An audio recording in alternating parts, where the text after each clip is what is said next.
بسم الله الرحمن الرحيم. الحمد لله الذي أنزل على عبده الكتاب ولم يجعل له عوجا قيما لينذر بأسا شديدا من لدنه ويبشر المؤمنين الذين يعملون الصالحات أن لهم أجرا حسنا ماكثين فيه أبدا وينذر الذين قالوا اتخذ الله ولدا ما لهم به من علم ولا لآبائهم كبرت كلمة تخرج من أفواههم إن يقولون إلا كذبا فلعلك باخع نفسك على آثارهم إن لم يؤمنوا بهذا الحديث أسفا إنا جعلنا ما على الأرض زينة لها لنبلوهم أيهم أحسن عملا وإنا لجاعلون ما عليها صعيدا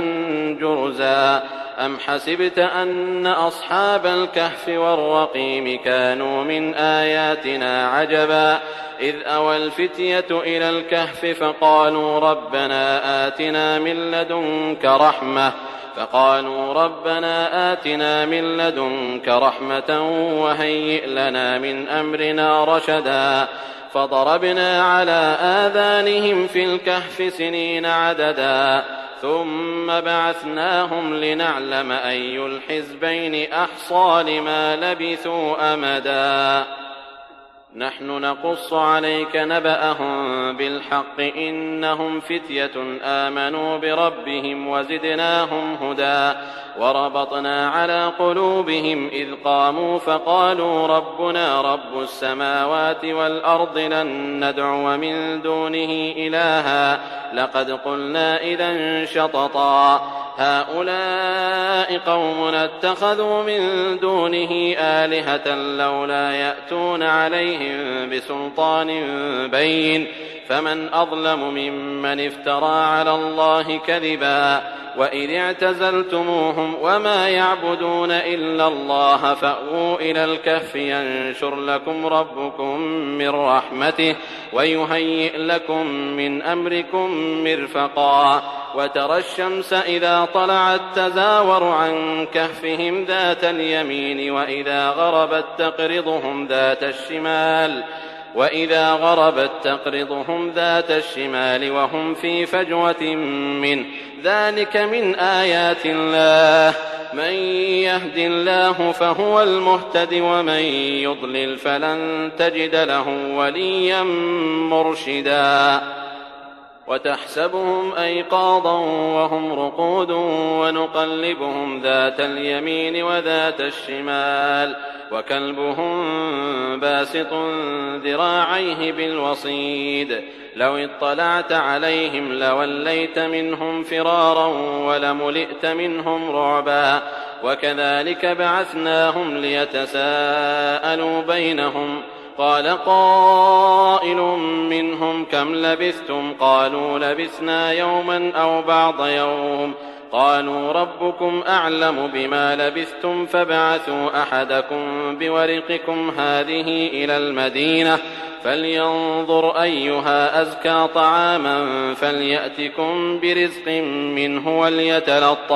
وليتلطف ولا يشعرن بكم أحدا إنهم إن يظهروا عليكم يرجموكم أو يعيدوكم في ملتهم ولن تفلحوا إذن أبدا وكذلك أعثرنا عليهم ليعلموا أن وعد الله حق وأن الساعة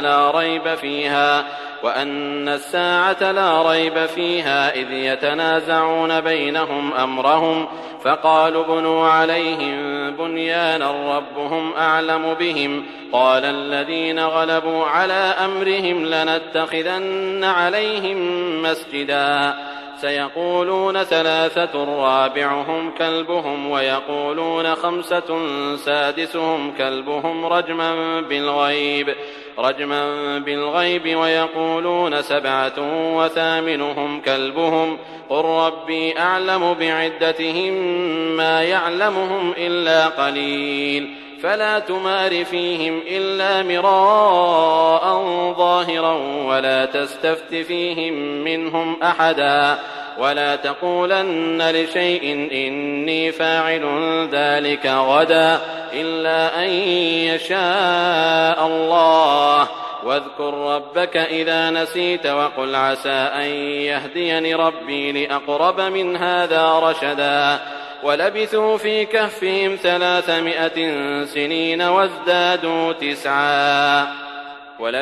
في كهفهم 300 سنين وازدادوا تسعا قل الله أعلم بما لبثوا له غيب السماوات والأرض أبصر به وأسمع ما لهم من دونه من ولي ولا يشرك في حكمه أحدا واتل ما أوحي إليك من كتاب ربك لا مبدل لكلماته ولن تجد من دونه ملتحدا واصبر نفسك مع الذين يدعون ربهم بالغداة والعشي يريدون وجهه ولا تعد عيناك عنهم تريد زينة الحياة الدنيا ولا تطع من أغفلنا قلبه عن ذكرنا واتبع هواه وكان أمره فرطا وقل الحق من ربكم فمن شاء فليؤمن ومن شاء فليكفر إنا أعتدنا للظالمين نارا أحاط بهم سرادقها وإن يستغيثوا يغاثوا بماء كالمهل يشوي الوجوه بئس الشراب وساءت مرتفقا إن الذين آمنوا وعملوا الصالحات إنا لا نضيع أجر من أحسن عملا أولئك لهم جنات عدن تجري من تحتهم الأنهار يحلون فيها من أساور من ذهب ويلبسون ثيابا خضرا من سندس واستبرق متكئين فيها على الأرائك نعم الثواب وحسنت مرتفقا واضرب لهم مثل الرجلين جعلنا لأحدهما جنتين من أعناب وحففناهما بنخل وجعلنا بينهما زرعا كلتا الجنتين آتت أكلها ولم تظلم منه شيئا وفجرنا خلالهما نهرا وكان له ثمر فقال لصاحبه وهو يحاوره أنا أكثر منك مالا وأعز نفرا ودخل جنته وهو ظالم لنفسه قال ما أظن أن تبيد هذه أبدا وما أظن الساعة قائمة ولئن رددت إلى ربي لأجدن خيرا منها منقلبا قال له صاحبه وهو يحاوره أكفرت بالذي خلقك من تراب ثم من نطفة ثم سواك رجلا لكن هو الله ربي ولا أشرك بربي أحدا ولولا إذ دخلت جنتك قلت ما شاء الله لا قوة إلا بالله إن ترني أنا أقل منك مالا وولدا فعسى ربي أن يؤتيني خيرا من جنتك ويرسل عليها حسبانا من السماء فتصبح صعيدا زلقا أو يصبح ماؤها غورا فلن تستطيع له طلبا وأحيط بثمره فأصبح يقلب كفيه على ما أنفق فيها وهي خاوية على عروشها ويقول يا ليتني لم أشرك بربي أحدا ولم تكن له فئة ينصرونه من دون الله وما كان منتصرا هنالك الولاية لله الحق هو خير ثوابا وخير عقبا واضرب لهم مثل الحياة الدنيا كماء إن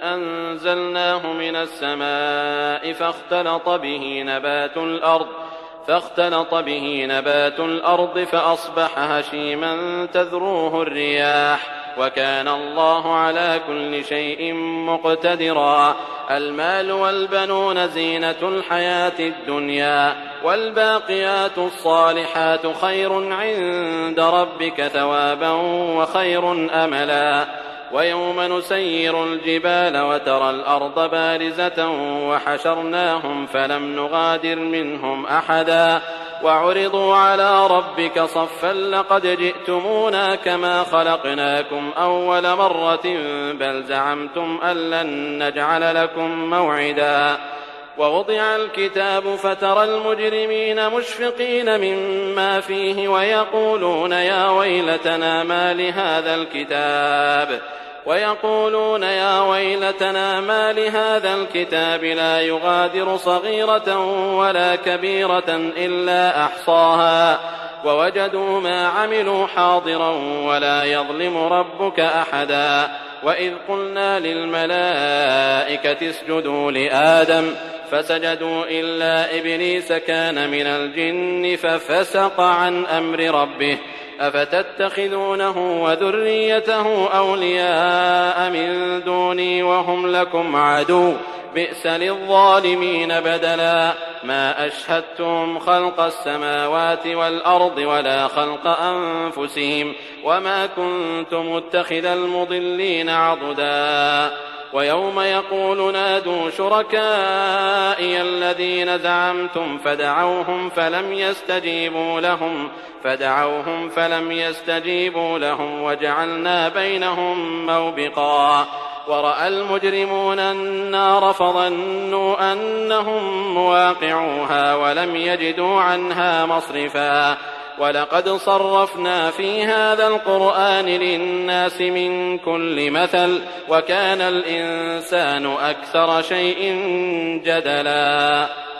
وما منع الناس أن يؤمنوا إذ جاءهم الهدى ويستغفروا ربهم إلا أن تأتيهم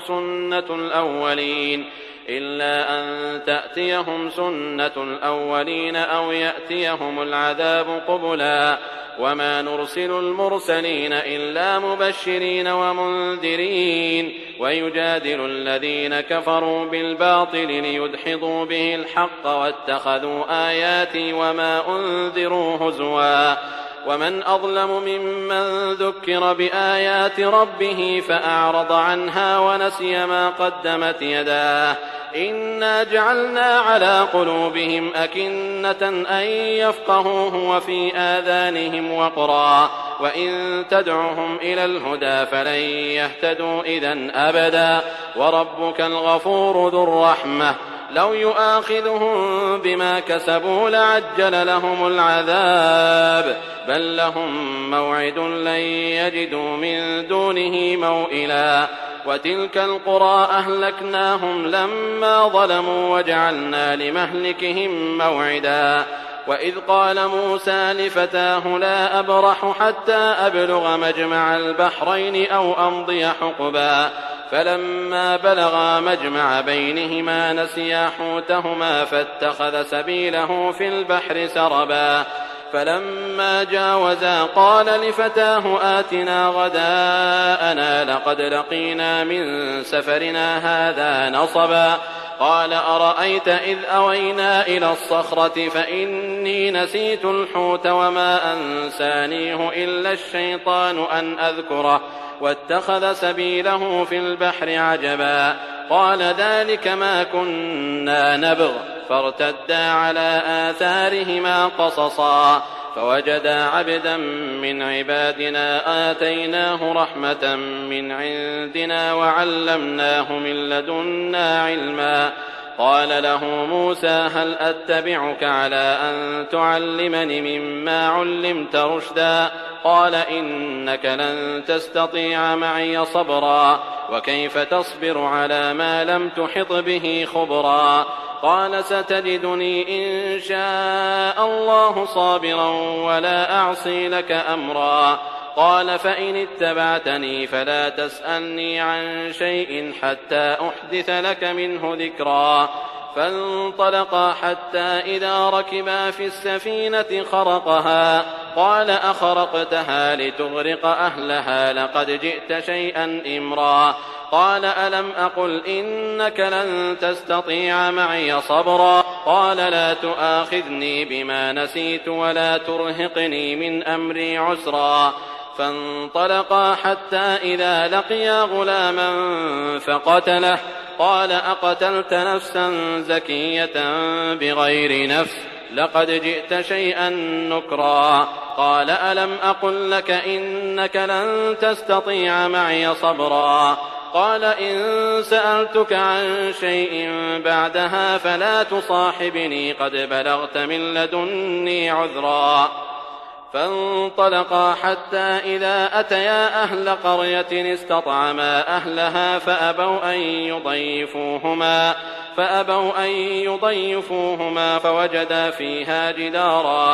فوجدا فيها جدارا يريد أن ينقض فأقامه قال لو شئت لاتخذت عليه أجرا قال هذا فراق بيني وبينك سأنبئك بتأويل ما لم تستطع عليه صبرا أما السفينة فكانت لمساكين يعملون في البحر فأردت